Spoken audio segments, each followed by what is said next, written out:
The North Koreans have been interested in negotiating with an American president for years.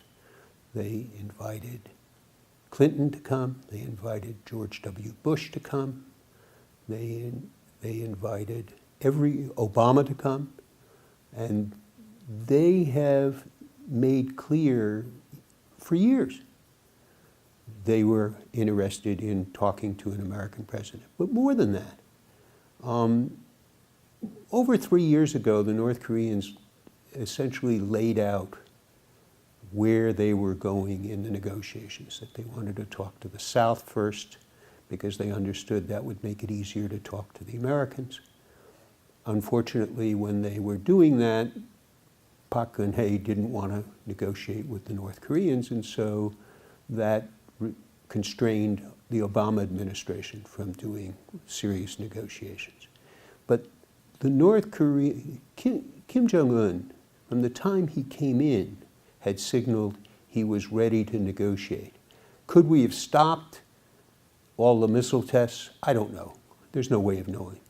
But there was a missed opportunity under Park Geun-hye. The administration and a lot of people think it was pressure that brought the North Koreans to the table. What I've just told you is the North Koreans were ready to come to the table. The problem was that the United States had a series of preconditions for even holding talks about talks with the North Koreans. Donald Trump dropped those preconditions. Okay? Not only that, what people didn't notice, but the North Koreans, you can be sure, did, and I know they did. During the campaign, Donald Trump repeatedly talked about negotiating with North Korea.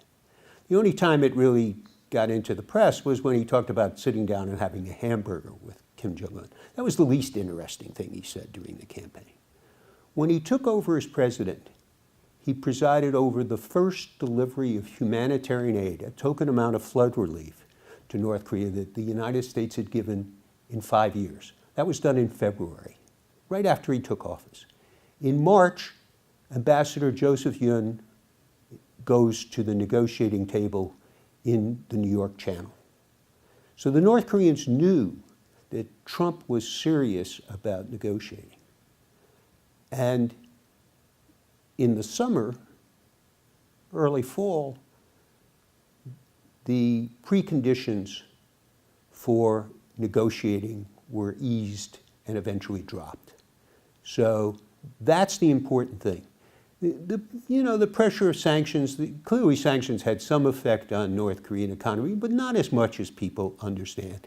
And it was not critical to understanding what the North Koreans had. After all, if it's purely a game of coercive diplomacy or pressure, the North Koreans had nuclear weapons and were making a lot more, so the leverage was on their side, not on the side of sanctions. I think the United States is well prepared for any situation, okay?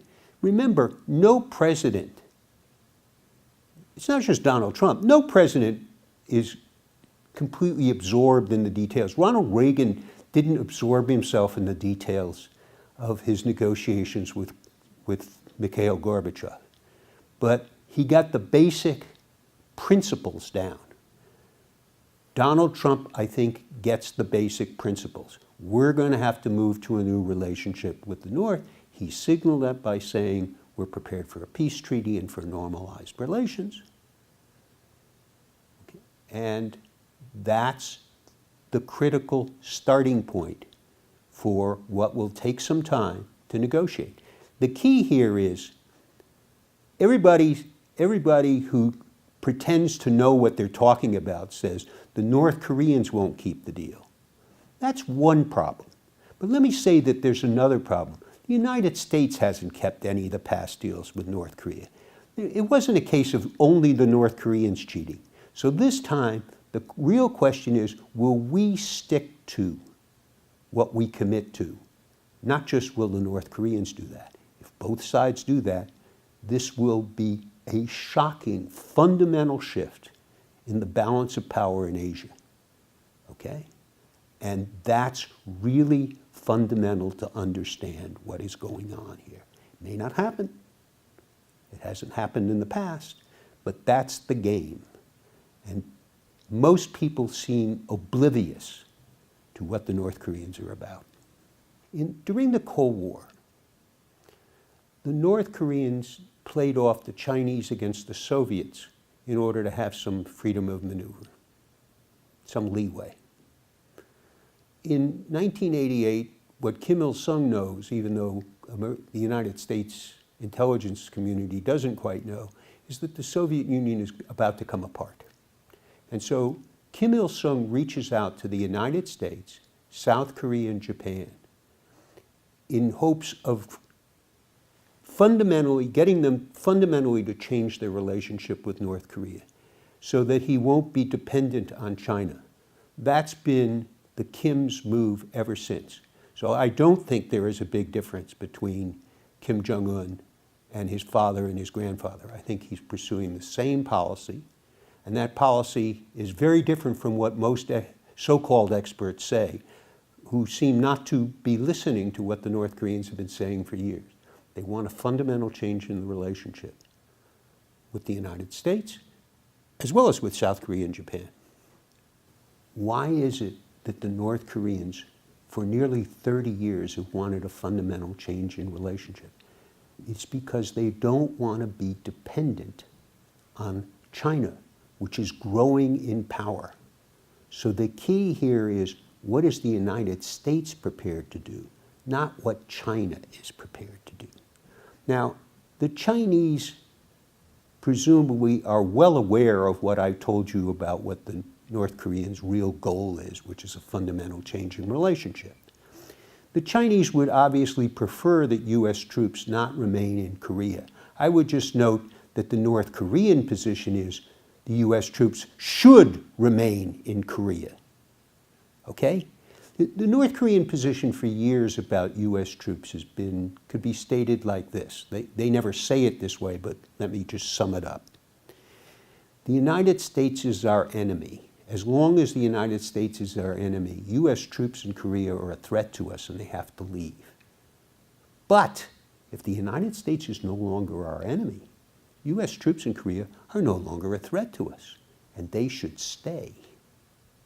Again, if the North Korean goal is a fundamental change in relationship that includes an alliance, US troops are the guarantors of that alliance, much as they are as the guarantor of the alliance with South Korea. And the North Korean position is not that the South Korean alliance should disappear. You can have two allies at once, they've been saying for years. Two allies at once. President Moon Jae-in is doing good? I think he's done a remarkable job. He understands precisely that there is very little understanding in Washington of what Pyongyang really wants. And he's been very careful to explain, to have Suh-hun explain, to Pompeo, to have other people explain what it is the North Koreans are about. Because again, in a negotiation, it involves give and take.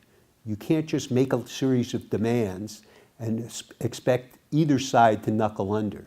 And what Moon Jae-in has been doing is brokering the terms of the deal. And the most important thing is, remember, the North Koreans really didn't want to talk to South Korea about anything nuclear. But they made a very important exception with Moon Jae-in. They committed to complete denuclearization at the summit. They didn't want to get into the details of that because they're leaving the details for their talks with the Americans. But Moon Jae-in understood that and understood he had to get that fundamental commitment out of the North Koreans, and he did a good job of doing it. He also understood that the key from the North Korean vantage point was ultimately a peace treaty. It'll start with a peace declaration, but ultimately a treaty. And a treaty would involve all kinds of things like the rectification of borders, troop dispositions, all that. So it'll take some time. But committing to that peace process is fundamental, not simply from South Korea's national interest, but from the DPRK or North Korea's national interest. And that's the fundamental, that's the essence of a fundamentally changed relationship, not only between the US and North Korea, but also between the North and South. So Moon Jae-in understood what's at stake here, and he's done a really masterful job of bringing Donald Trump along and also bringing Kim Jong-un along.